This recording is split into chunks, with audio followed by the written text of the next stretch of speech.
அனைவருக்கும் வணக்கம். கோலப்படத்தில் நான் உசுரிங்க பேசுகிறேன். 7000 சின்ன அம்மாவே சின்ன பையன் 2 பேரும் வீடு முன்னாடி ரோட்டு மேலே இருக்குது. ராத்திரி 8 மணிக்கு 10 மணிக்கு என் வீடு பின்னாடி தேன் வீட்டு தண்ணி போட்டு அருவாள் தூக்கிட்டு கத்தி தூக்கிட்டு குச்சி தூக்கிட்டு அலையிறது. எதுக்கு இந்த நேரம் ரோடு அங்கே இருக்குது, இந்த நேரம் என்ன வேலை? இதுக்கெல்லாம் காரணம் அப்புக்குட்டி கனகராஜன் தான். அவங்க முன்னாடி இருந்து பின்னாடி 8 மணிக்கு ராத்திரி 11 மணிக்கு போ, 10 மணிக்கு போ, அவனை வெட்டு குத்து அதுக்கு நான் உடனே உள்ள வச்சா சாமி நான் எடுத்துக்கிட்டு அப்போ கூட்டி சொல்கிறாரு. 13 தடவை எனக்கு அப்படி எழுதி கொடுத்துட்டு நாரதர் வேலை பார்த்துக்கிட்டு இருக்காரு. 13 எனக்கு எழுதி கொடுத்துட்டு அவர் நாரதர் வேலை பார்த்தாரு. அவருக்கு என்ன 13 நாரதர் பார்த்தாரு. முன்னாடி இருக்கவங்க பின்னாடி போனால் அப்போ நான் பின்னாடி இருக்கவங்க எங்கே போகாது என்னையே வெட்டுச்சேன்னு 4 வருஷமாக கோட்டில் கேஸ் நடக்கு என்ன வெட்டு.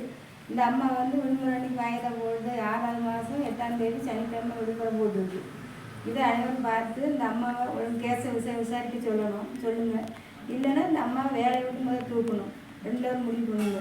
இந்த அதில் வீடியோ பார்த்து கேஸை விசாரிக்க சொல்லுங்கள். இந்த அம்மாவை வேலையை தூக்கணும். இதில் எல்லாத்துக்கும் காரணம் அப்புக்குட்டி கனகராஜன் தான். இல்லை அவர் தூக்கி உள்ளே வைக்கணும்.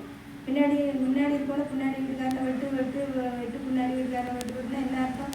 எப்போ தான் என் வீட்டுக்கு முன்னாடி ராத்திரி 10 மணிக்கு 11 மணிக்கு அவங்க குச்சி தூக்கிட்டு 60 வீட்டு அடைகிறது. வேலையிடமோ அது சின்ன பையன். அவர் ரோட்டு மேலே இல்லைன்னா அவள் பெரம்போக்கில் வீடு கட்டியிருக்காவன்னு ஐஏசி வீட்டில் ரோட்டில் வீடு கட்டிக்கிட்டு அவள் என்னை தோற்றலான்னு நினைக்கிறான். சரசா அதுக்கு மேலே 3 வீட்டுக்காரருமே சேர்ந்து என்னை தோற்றலான்னு நினைக்கிறார். அனைவருக்கும் வணக்கம்.